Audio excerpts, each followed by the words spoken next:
আমরা শুনছি এই বাড়িতে নাকি আজকে খোদার ঈদের দিনে চুলাত আগুন জ্বালানো। দেখেন এই যে চুলা এমনি পড়ে রয়েছে। ঈদের দিন তো মানুষের নতুন শাড়ি গাইয়ে দেয়, আপনার নতুন শাড়ি নাই? নাই রে, উনি কি হয় আপনার?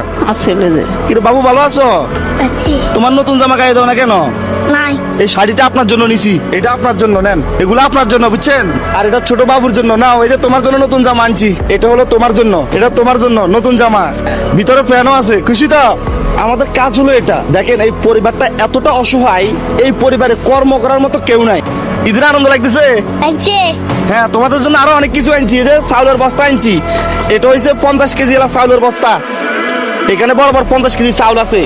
এগুলো হয়েছে লাসি সামাই, এটা লুডুস, এগুলো হচ্ছে বাংলা সামাই, এগুলো বাংলা সামাই, এটা হচ্ছে প্যাকেটের বাংলা সামাই, তেজপাতা, তারপরে এগুলো সামাই, এগুলো হলো লুডুস, এটা হচ্ছে আলু, এগুলো হলো পেঁয়াজ, এগুলো রসুন, এটা হলো সুজি, এগুলো বাদাম, এটা হলো তেল, এটা হলো সাকু, এগুলো হলো গুঁয়া ফিটা, এটা হলো কাপড় কাচার না সাবান, এটা হচ্ছে গায়ে দেওয়ার সাবান, এটা হলো দুধ, আর এগুলো হলো কাপড় কাচার না ফুল পাউডার, আর এটা হলো চিনি। এখন খুশি লাগতেছে? লাগতেছে। শ্যামা সুজি যেগুলো দিছে, এগুলো দিয়ে চলবো নি? চলবো চলবো, হ্যাঁ।